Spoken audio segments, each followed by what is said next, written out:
Hi అండి, welcome back to my channel series kitchen. ఈరోజు recipe వచ్చేసి చామదుంపలు అండ్ కోడిగుడ్లతో పులుసు చేశానండి. రెసిపీ అయితే చాలా ఇంట్రెస్ట్గా ఉంటుంది అండ్ చాలా టేస్ట్గా కూడా ఉంటుంది. ఏం లేదండి, మనకి చామదుంపలు అనేవి మట్టిలో ఉంటాయి కాబట్టి దాన్ని బాగా శుభ్రంగా కడుక్కొని పక్కన పెట్టుకోవాలి. అలాగే కోడిగుడ్లు కూడా ఈ రెండింటిని కుక్కర్లో పెట్టేసి ఒకేసారి పెట్టేయచ్చు. గుడ్లు అవిని ఒక 4 విజిల్స్ అలా వేయించేసి పక్కన పెట్టుకోవాలి.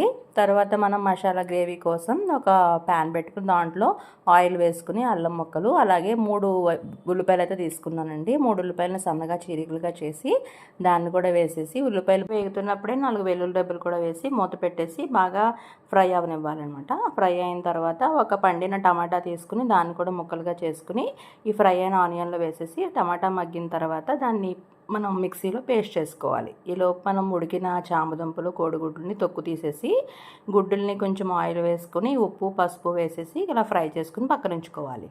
తర్వాత మనం పులుసు కోసం అయితే ప్యాన్ పెట్టుకుని దాంట్లో ఆయిల్ వేసుకుని ఒక 10 మెంతులు అలాగే ఒక 5 పచ్చిమిర్చి కరివేపాకు ఇవి వేగిన తర్వాత మనం ప్యూరీ పెట్టుకున్నాం కదా, అది కూడా యాడ్ చేసేసుకుని మూత పెట్టి ఆయిల్ అనేది సపరేట్ అయ్యే వరకు కానీ మనం ఫ్రై చేసుకోవాలన్నమాట. ఇక్కడ చూస్తే మీకు అర్థమవుతుంది, ఆయిల్ సపరేట్ అయింది కదా, అలా అన్నమాట. అలా చేసుకున్న తర్వాత దాంట్లో కొంచెం పసుపు ఉప్పు అలాగే కారం కొంచెం ధనియాల పొడి జీలకర్ర పొడి ఇవి కూడా వేసేసి మూత పెట్టేసి కొంచెం ఒక 2 మినిట్స్ అలా మగ్గనివ్వాలన్నమాట. తర్వాత మనం ఉడకపెట్టిన చామగడ్డలు అండ్ కోడిగుడ్లు కూడా వేసేసి దానికి మసాలా బాగా పట్టే వరకు ఫ్రై చేసుకోవాలి.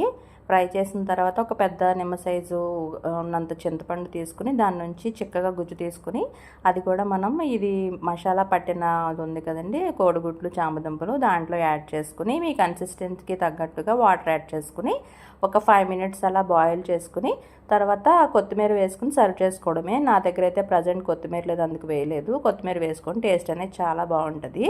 ఇదండి ఈరోజు రెసిపీ. బాయ్ అండి.